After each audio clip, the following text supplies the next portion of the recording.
90% মুসলমান এই শব্দগুলোর অর্থ জানে না এবং কবে বলতে হয় সেটাও জানা নেই। আমি বলে দিচ্ছি, বুঝে নিন।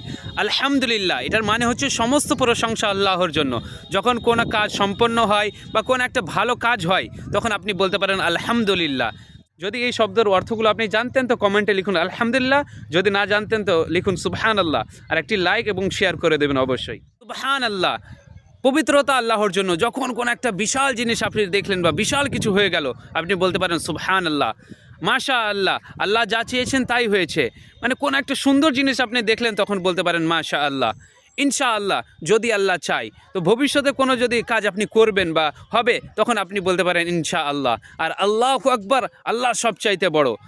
কখন বলবেন? যখন কোনো একটা বড় কিছু দেখবেন, বড় একটা বিষয় রয়েছে বা বড় কিছু জিনিস রয়েছে, তখন বলতে পারেন আল্লাহু আকবার। আর অবশেষে জাযাকাল্লাহ, মানে আল্লাহ তাআলা আপনাকে এটার বদলা দান করুক।